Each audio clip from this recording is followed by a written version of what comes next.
क्या हम सिर्फ एक परछाई को सच मान रहे हैं? क्या ये मुमकिन है कि जिसे हम आज अत्याधुनिक विज्ञान कह रहे हैं, उसकी बुनियाद आज से 5000 साल पहले ही कुरुक्षेत्र की मिट्टी में रखी जा चुकी थी? जहां आज के महानतम वैज्ञानिकों की सोच खत्म होती है, असल में वहीं से श्री कृष्ण का दी अल्टीमेट साइंस शुरू होता है। स्वागत है Shrimad Bhagavad Gita the ultimate science series में। ये कोई सामान्य धार्मिक सीरीज नहीं है, ये एक साइंटिफिक इन्वेस्टिगेशन है जहां हम आस्था की गहराइयों को तर्क की कसौटी पर परखेंगे। हम दुनिया के सबसे प्रतिष्ठित संस्थानों जैसे MIT news, Harvard health, nature neuroscience और नासा के डेटा का इस्तेमाल करेंगे ये साबित करने के लिए कि गीता का हर शब्द एक साइंटिफिक कोड है। प्रमाण 1, ऊर्जा का अविनाशी नियम, द कंजर्वेशन ऑफ एनर्जी।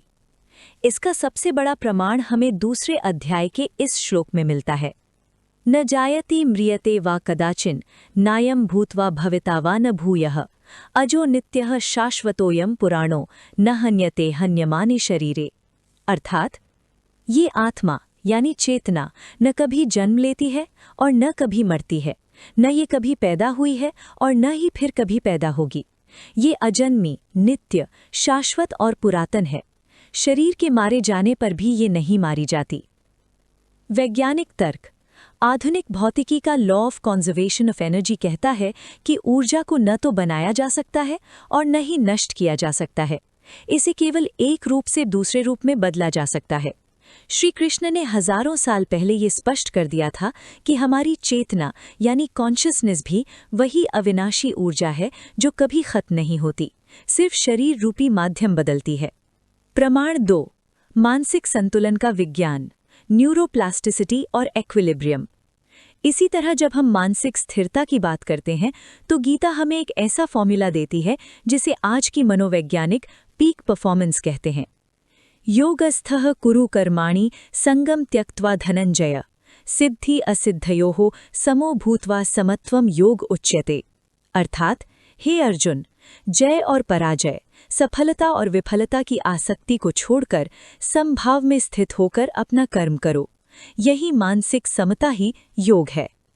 वैज्ञानिक तर्क। आज का न्यूरोसाइंस और हार्वर्ड हेल्थ की रिसर्च बताती है कि जब मनुष्य सफलता या विफलता के तनाव से मुक्त होकर काम करता है तो उसका मस्तिष्क फ्लो स्टेट में चला जाता है। इसे ही हम इमोशनल इंटेलिजेंस या EQ कहते हैं।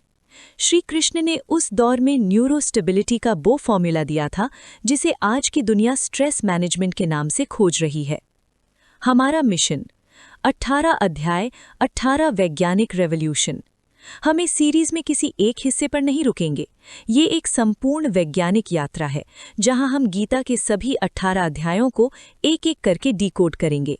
हम देखेंगे कि कैसे अध्याय 1 का अर्जुन आज के क्लिनिकल साइकोलॉजी का सबसे बड़ा उदाहरण है। हम समझेंगे कि कैसे 11वें अध्याय का विश्व रूप आधुनिक स्ट्रिंग थियरी और मल्टीवर्स की जीती जागती तस्वीर है।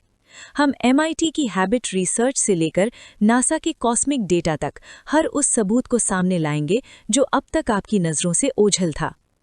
पर्दा उछने का समय। तैयार हो जाइए एक ऐसी मास्टर क्लास के लिए जहां प्राचीन मंत्र आधुनिक विज्ञान के फॉर्मूला बनकर आपके सामने आएंगे। ये सफ़र आपकी सोच, आपके तर्क और आपके जीवन जीने के तरीके को हमेशा के लिए बदल देगा। इस महायात्रा का सबसे पहला और सबसे रोमांचक पड़ाव अध्याय 1, अर्जुन का विषाद और मनोविज्ञान का सच आपकी स्क्रीन पर दस्तक देने के लिए तैयार है। अपनी चेतना को जगा लीजिए क्योंकि सत्य अब आपके सामने आने वाला है। Shrimad Bhagavad Gita the ultimate science.